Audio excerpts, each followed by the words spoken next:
आगे बढ़ते और देखिए 3 करोड़ 20 लाख मच्छर। जी हाँ, आपने सही सुना है। दुनिया यहाँ मच्छरों को मारने के लिए करोड़ों खर्च कर रही है। वहीं गूगल अमेरिका में करोड़ों मच्छर छोड़ने की तैयारी कर रहा है। दावा किया गया है कि ये मच्छर इंसानों को नहीं काटेंगे, बल्कि डेंगू और जीका जैसी बीमारियां फैलाने वाली नस्ल को खत्म कर देंगे। लेकिन सवाल यही है कि आखिर ऐसी नौबत क्यों आई? इन मच्छरों में ऐसा क्या खास है और क्या प्रकृति के साथ ये प्रयोग भविष्य बदल देगा? देखिए रिपोर्ट।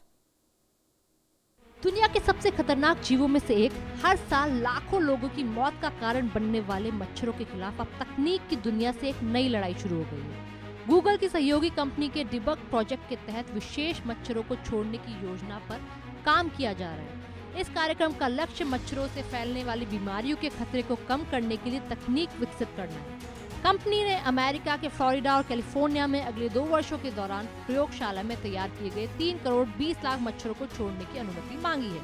पहली नजर में ये फैसला हैरान करने वाला लगता है।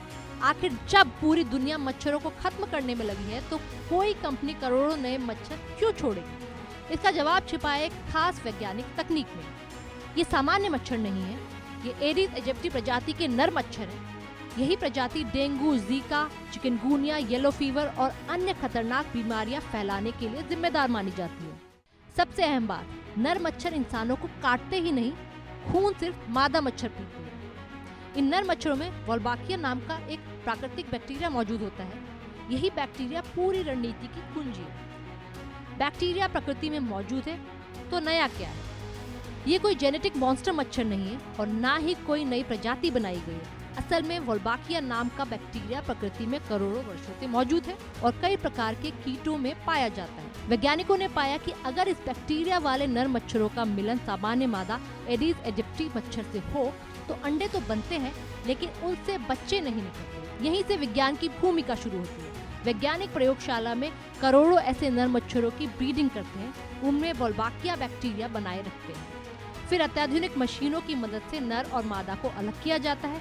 इसके बाद केवल नर मच्छरों को छोड़ा जाता है, क्योंकि नर मच्छर न तो इंसानों को काटते हैं और न ही बीमारी फैलाते हैं। मतलब वैज्ञानिकों ने कोई नया बैक्टीरिया नहीं बनाया, बल्कि प्रकृति में पहले से मौजूद एक जैविक प्रक्रिया को बड़े पैमाने पर इस्तेमाल करने की तकनीक विकसित किया।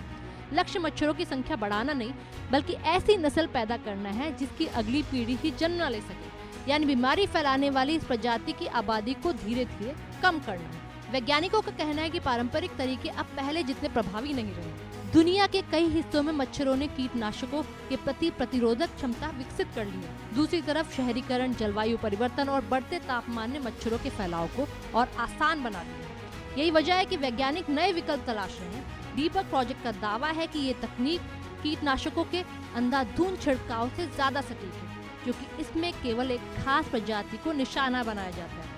दूसरे कीटों, पक्षियों और पर्यावरण पर इसका असर बेहद सीमित रहने की बात कही जा रही है। हालांकि इस योजना को लेकर बहस भी कम नहीं है। कुछ पर्यावरण विशेषज्ञों का कहना है कि किसी भी जीव की आबादी में बड़े पैमाने पर हस्तक्षेप करने के दीर्घकालिक प्रभाव पर लगातार नजर रखना जरूरी है, क्योंकि प्रकृति का संतुलन बेहद जटिल होता है। मच्छर से मच्छर की लड़ाई। फिलहाल वैज्ञानिकों को उम्मीद है कि मच्छर से मच्छर की लड़ाई बीमारी फैलाने वाले कीड़ों पर बड़ा प्रहार साबित होगी। लेकिन सवाल अभी भी कायम है, क्या करोड़ों मच्छरों को छोड़कर मच्छरों की समस्या कम की जा सकेगी, या फिर विज्ञान का ये प्रयोग भविष्य में नई बहसों को जन्म देगा?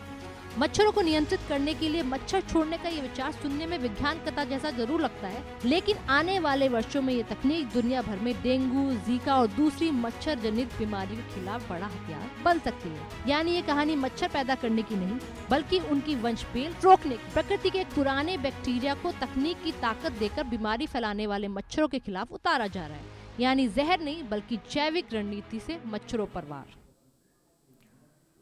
चलिए, और इसी के साथ खबरों का सिलसिला लगातार जारी रहेगा। फिलहाल रुकते हैं छोटे